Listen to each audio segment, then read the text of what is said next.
I had just hung up the phone, the ink on the deed still fresh in my hands, when my daughter's voice rang through the line. In an hour, we'll be there. With 20 people. 20.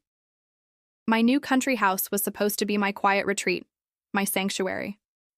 Not a playground for her friends, her family, her chaos.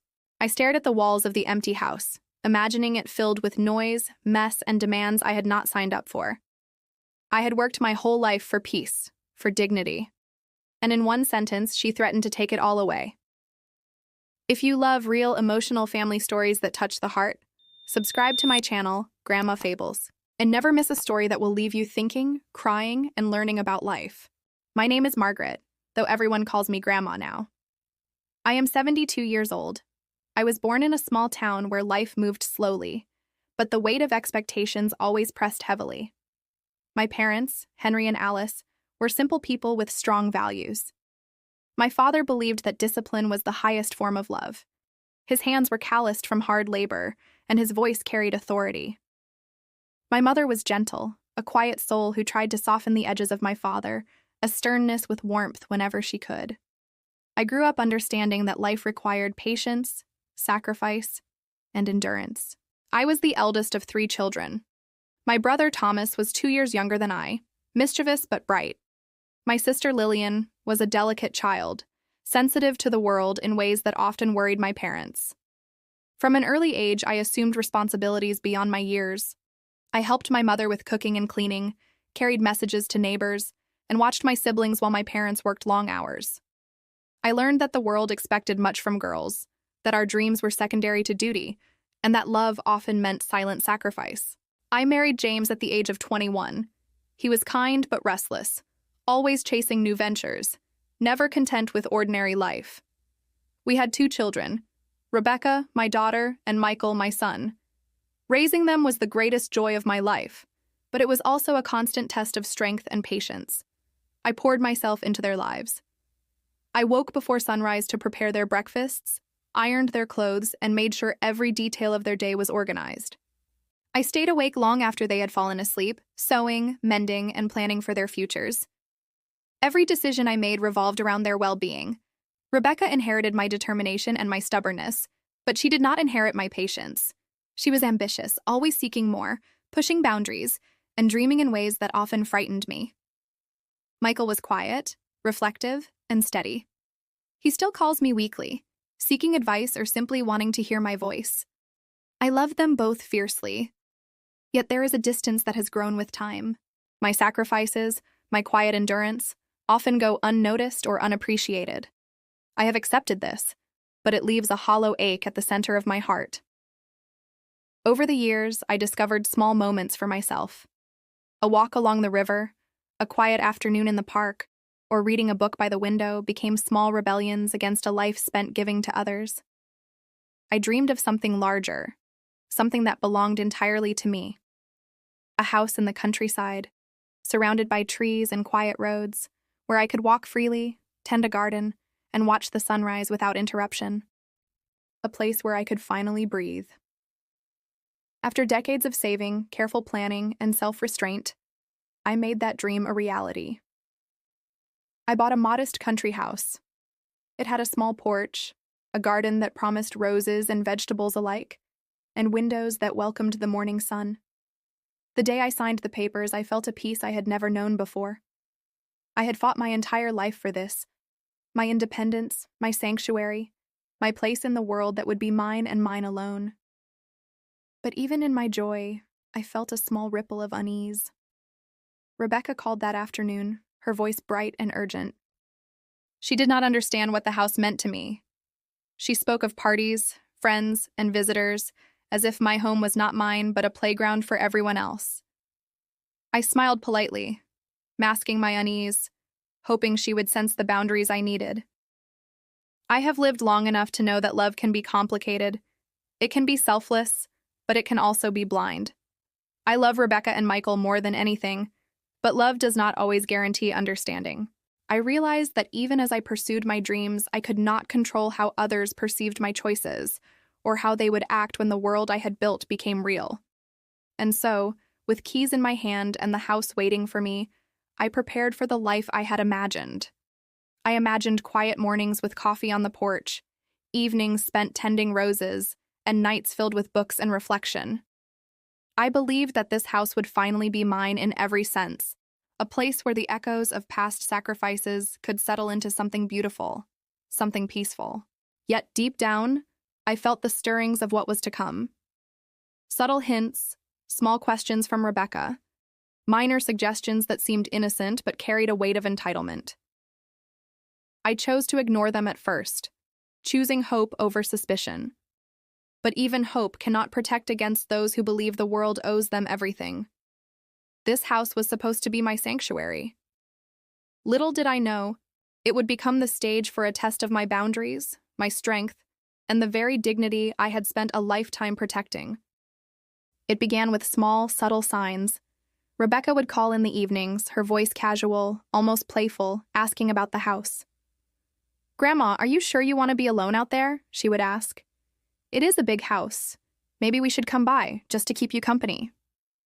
I smiled politely, not revealing the unease her words had stirred in me. I wanted to trust her, to believe that she only wished to share in my happiness. But something in her tone suggested a plan, a vision of the house that did not include my peace. Soon the calls became more frequent, each one layered with hidden intentions. "We thought it would be fun to have a little gathering when you move in," she said one afternoon. "Just a few friends, Grandma. Nothing too big." I hesitated. My home, the sanctuary I had spent years imagining, suddenly seemed vulnerable. I tried to explain gently. "Rebecca, I appreciate your thought, but I want to spend some quiet time here first. The house is mine now, and I need space to settle in." She laughed lightly, a sound that carried both charm and disregard. "Oh, Grandma, you always worry too much. It will be fine. Everyone is excited for you." I realized that her excitement was not innocent. It was a sign of expectation, of entitlement. It was not about celebrating my happiness. It was about claiming my life, my space, for her own pleasure and amusement. I felt a chill in my heart, a whisper of foreboding that grew stronger with each conversation. The subtle pressures increased. Rebecca would casually mention friends, neighbors, and distant relatives she intended to invite. "I thought we could use the large living room for everyone," she said. "We can put up decorations, play music, make it really festive." She spoke as if I had no say, as if the house I had saved decades to buy belonged to her imagination more than it belonged to me. I tried to set clear boundaries, repeating myself calmly and firmly. "This house is my home. Visits must be scheduled, and no one may come without my permission." She smiled again, a smile that did not reach her eyes. I had seen this before in situations where people intended to overstep, but I had not expected it from my daughter. Her disregard was subtle but sharp, like a blade that cut slowly, leaving marks unseen at first. As the days passed, I began to notice other changes. Rebecca spoke over me in conversations, dismissing my opinions as old-fashioned or unnecessary. She questioned my choices regarding furniture, the layout of the rooms, and even the garden. Her suggestions were presented as facts, her desires framed as inevitabilities. I felt my control slipping, my sanctuary threatened not by strangers, but by someone I had loved and nurtured all my life. The first real moment of alarm came when she mentioned bringing friends over the day I moved in. "It will only be a couple of hours," she said. "They all want to see the house. They are excited to be part of this new chapter." I felt my chest tighten. The house, which I had imagined as a place of peace and reflection, now loomed in my mind as a battlefield. My careful plans, my dreams, seemed fragile against the force of her determination. I spent long nights awake, thinking about what it meant to be a grandmother who had raised children with love and sacrifice, only to feel invisible in her vision. I reflected on decades of work, early mornings, long hours, and quiet endurance. All of it had built up to this moment, and yet my efforts seemed irrelevant to the very people I had given my life to. Despite the unease, I tried to hold on to hope. Perhaps she did not intend to overstep. Perhaps she would listen, understand, respect my wishes. I rehearsed my words, my tone, my reasoning, trying to imagine a way to assert boundaries without confrontation. But the more I prepared, the more I sensed that this was not a simple misunderstanding. The problem was deeper. It was entitlement. It was a belief that my life, my home, and my choices were negotiable, secondary to her desires. And then, one evening, the truth became clearer. Rebecca called me again, her tone urgent, bright, and casual all at once. "Grandma, we are planning to come by tomorrow with some friends, maybe 15 or 20 people. They all want to see your new house. You will love it, I promise." I felt a cold weight settle over my chest. 15 or 20 people. My quiet sanctuary, my dream of solitude and reflection, was about to be overrun. I realized in that moment that my boundaries, my desires, and my peace were secondary in her mind. I knew I had to respond. I knew I could not allow this to happen without standing firm. Yet, at the same time, I felt the pang of disappointment and sorrow. The betrayal was not yet complete, but the warning signs were undeniable. I had imagined this house as a refuge, a place where the years of sacrifice could finally bloom into something for myself. And now I faced the first real test of my resolve, to protect what was mine against the person I loved most in the world. The conflict was rising, and I understood one truth. This was no longer about a house. It was about respect, dignity, and recognition. If I allowed Rebecca to ignore my wishes, she would not stop at this house. She would continue to overstep, assuming my life existed to serve her plans. I had to make a choice. I had to claim my voice, my authority, my right to peace. Otherwise, all of my life, all of my sacrifices, would mean nothing. The day arrived faster than I had expected. I had prepared myself, reminding my heart and mind that I must stay calm, firm, and clear. Yet nothing could have braced me for the reality I faced. Cars began to arrive along the long, winding driveway, one after another. I watched from the porch, a quiet storm of disbelief and sorrow building inside me. 15, 20 people, perhaps more. Friends, distant relatives, strangers who thought they had a right to my home. Rebecca arrived first, radiant and confident, her smile wide as if nothing were amiss. "Grandma, we are here. Everyone is so excited to see your new house," she said, hopping out of her car. Her arms were full of decorations, bags, and plans that belonged to her, not to me. She had brought more than just enthusiasm. She had brought entitlement, and it was suffocating. I tried to meet her gaze calmly. "Rebecca, I told you this house is mine. You cannot bring everyone here without asking me first," I said, my voice steady, though my heart trembled. Her smile did not falter. "Oh, Grandma, you worry too much. Everyone just wants to celebrate with you. It is all in good fun. You will enjoy it, I promise." I felt a bitter weight settle in my chest. It was not just the intrusion, not just the noise, not just the disruption. It was the realization that my daughter could dismiss my words so easily, that my life, my boundaries, my sanctuary meant so little to her. All those years of sacrifice, of sleepless nights, of patient endurance seemed invisible in her eyes. The guests arrived, spilling into the house as if it belonged to them. They laughed, they carried bags, they walked through rooms, commenting on the furniture, the garden, the kitchen. I tried to assert control. "Please do not rearrange anything," I said. "These rooms are set for me." They looked at me with polite curiosity but did not stop. The home I had imagined as my refuge was now a stage for chaos. Rebecca moved with ease through the crowd, explaining things, organizing people, as if she were the hostess of her own domain. I realized in that moment that the betrayal was not accidental. It was deliberate. She had assumed my consent without asking, believing that my approval was automatic, that my voice was secondary to her desire. I walked through the living room, my eyes taking in the scene. Decorations hung from doorways, chairs moved to make space for games. A table set for 20 people appeared in the center of the room. My heart ached not because of the mess, but because I had been ignored, erased in the one place that was supposed to belong entirely to me. A deep sadness settled over me. I felt the sting of tears, but I did not let them fall. I stood in the corner, silently observing the invasion, the disregard, the casual disrespect. Each laugh, each loud conversation, each step across my floors without permission was a reminder that the people I loved most could hurt me without realizing it, or perhaps without caring. Rebecca came to me then, her voice bright and cheerful. "Grandma, everyone is so happy to be here. You should smile. Take it in. This is your moment." I met her gaze, my own voice calm but cutting. "No, Rebecca. This is not my moment. This is not a celebration. This is a violation of my home, my space, my choices. You did not ask. You did not respect me.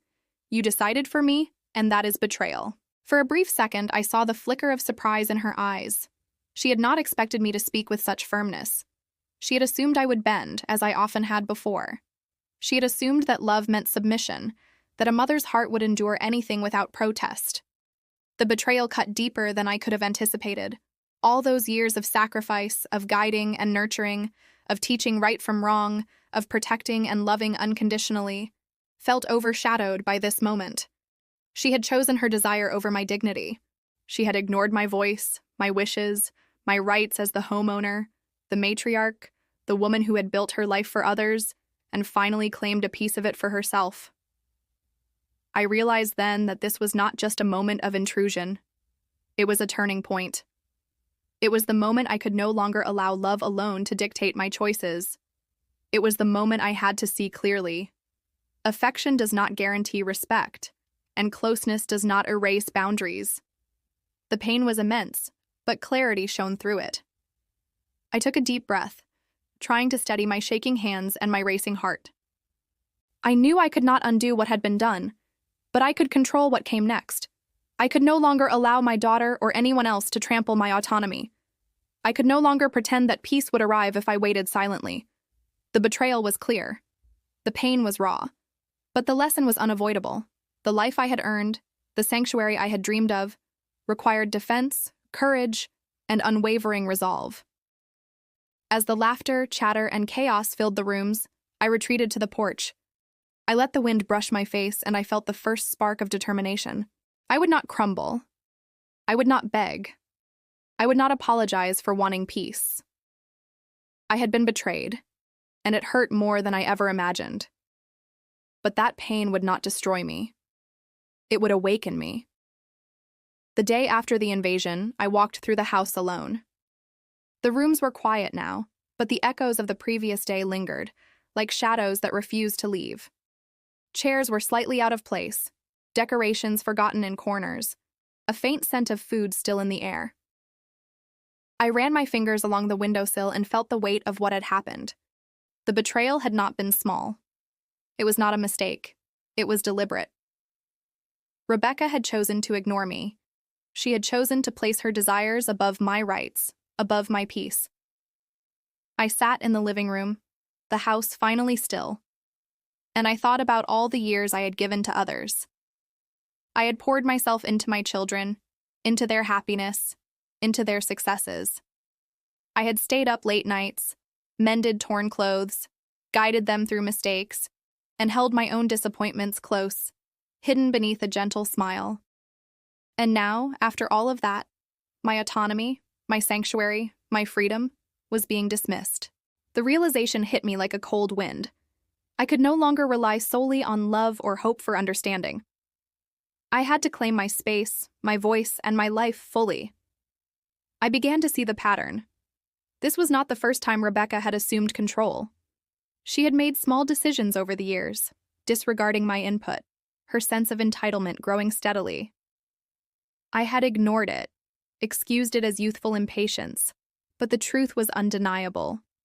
She believed she had the right to decide for me, to shape my life, to override my wishes. That belief had been nurtured silently, growing stronger with each compromise I had made. And now it had culminated in this bold, invasive act. I realized that my calm, patient nature, the very traits I had nurtured in myself and passed down to my children, had become a weakness. I had allowed respect and love to blind me to the growing disregard of boundaries. I had assumed that my sacrifices guaranteed their gratitude, their understanding, their consideration. I had been wrong. Love alone does not enforce respect. It does not teach boundaries. It does not protect against the self-interest of others, even those we cherish most. That evening, I packed a small bag and left the house. I walked along the dirt path behind the property, the cool evening air brushing against my face. The trees whispered around me, the wind carrying the faint smell of earth and grass. I needed space to think. I needed distance to see clearly. I could not face Rebecca or her friends without first understanding what I would and would not allow. I could not let anger dictate my actions, but I also could not let fear or guilt dictate them either. I returned to the porch and sat in the fading light, reflecting on my life. Each memory, each sacrifice, each quiet moment I had given for others rose in my mind like a procession of ghosts. I understood then that I had a choice: to continue bending, to continue allowing my needs and desires to be overlooked, or to stand firmly for myself, for the first time without apology. The turning point was clear. I could no longer allow myself to be erased. I could no longer allow my sanctuary to be invaded. I could no longer let the love I gave be used as leverage against my dignity. The house, my home, was a symbol of everything I had fought for. If I surrendered it, even emotionally, I would be surrendering my life, my autonomy, and the years of resilience that had carried me here.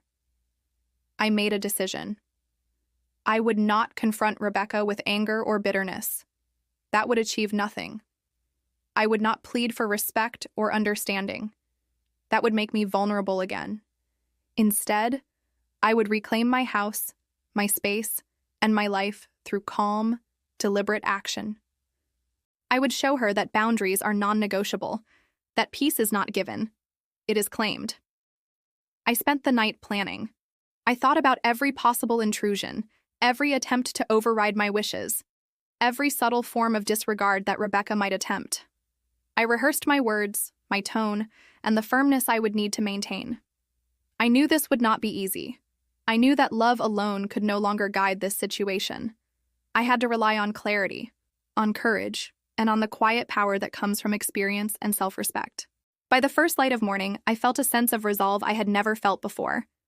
The betrayal had hurt me deeply, but it had also awakened something vital. I was no longer simply a mother or a grandmother. I was a woman who had built a life through patience, sacrifice, and determination. I was a woman who understood that respect is earned, maintained, and defended. And I was ready to defend it. That was the turning point. Not in anger, not in confrontation, but in realization. I would no longer allow myself to be sidelined. I would no longer let others dictate the terms of my life. The pain of betrayal had opened my eyes. The loss of peace had forced me to see the truth. And in that clarity, I found the spark that would carry me forward, the determination to reclaim my home, my dignity, and my life. After the turning point, I began to act. Not with anger, not with shouting, not with confrontation, but with quiet, deliberate control. The house, which had felt violated and foreign the day before, would now become mine again, not through force, but through boundaries, planning, and unshakable presence. I would reclaim it, room by room, decision by decision, until my sanctuary was restored. The first step was asserting control over access. I instructed the movers and neighbors who had arrived to help me arrange furniture, set up the garden, and organize the rooms. Everything would be as I wished. No exceptions, no interruptions. I wrote down clear rules: no uninvited guests, no parties without my permission, visits limited to scheduled times. It felt strange at first, laying down rules so firmly to my own daughter, but I knew that my peace depended on it. Rebecca arrived later that morning, bright and eager as always. I met her at the door, calm and steady. "Grandma," she said, "I thought we could help set up the living room for tomorrow. Everyone is excited." I smiled politely, a small but firm curve of my lips. "Rebecca, this house is not for you to set up. I appreciate the offer, but I will arrange everything myself. You are welcome to visit on the schedule I provide, and that is all." For a moment, I saw confusion flash in her eyes. She had not expected resistance of this kind. She had assumed I would yield, as I had so often done in the past. That assumption would no longer hold. I spent the next hours walking through the house, touching each surface, arranging the furniture exactly as I wanted. The living room, the kitchen, the bedrooms, even the garden, each became an extension of my will. I realized that the act of organizing, of taking control, was a reclamation of my dignity as much as it was of my home. Every decision I made, every placement, every small adjustment, reminded me that I was no longer living for anyone else. Next, I reached out to friends who had always supported me, who had witnessed my sacrifices and understood my worth. I invited them over, not for a party, but for conversation, for tea, for quiet companionship. Their presence reminded me of the life outside of familial expectations. They treated me with respect, listened to my stories, and validated the choices I had made. I felt strength growing within me, fueled by recognition and genuine care. I began to see that my form of revenge would not be in anger or humiliation, but in reclaiming life on my own terms. I allowed Rebecca to visit, yes, but only within the boundaries I set. I refused to bend for her whims, refused to explain or justify myself beyond the calm assertion of my needs. Slowly, the intrusion stopped. The house became quiet again, and I felt the first real sense of victory. Not over her, but over the chaos that had threatened my peace. The small victories built confidence. I took long walks through the garden, noticing the flowers bloom exactly as I had planted them. I prepared meals I enjoyed, arranged furniture to my taste, and spent evenings reading and reflecting. The house, once a site of betrayal, now reflected my resolve, my strength, my ability to enforce boundaries without bitterness. Rebecca tried to push, of course. She suggested gatherings, casual visits, and even small parties. Each time I met her calmly, firmly, and without hesitation. No, Rebecca, that will not work for me. This is my house, my space, and these are my rules. Over time, she learned that her attempts were futile. My firmness did not come from anger or vindictiveness. It came from the clarity of knowing that my life was mine, my home was mine, and my peace was non-negotiable. I realized that true revenge is not destruction. It is not chaos. It is not forcing someone to feel pain. True revenge is living fully, confidently, and peacefully in a space that is yours. By standing firm, by reclaiming my house, by refusing to be erased, I had achieved something more powerful than any punishment. I had taken back control of my life, and that was the only revenge worth having. As the days passed, the house transformed into a sanctuary once again. The walls carried not just memories, but authority. The rooms spoke of boundaries and respect. Rebecca visited on my terms, no longer assuming or imposing. She had learned slowly that I could not be ignored, that my voice was final, that my life was mine to live fully. In those quiet moments, I felt a quiet triumph. The betrayal had wounded me, but it had also awakened a resilience I had not fully recognized in myself. The house was mine, the boundaries were respected, and I had reclaimed not only my home but my sense of self.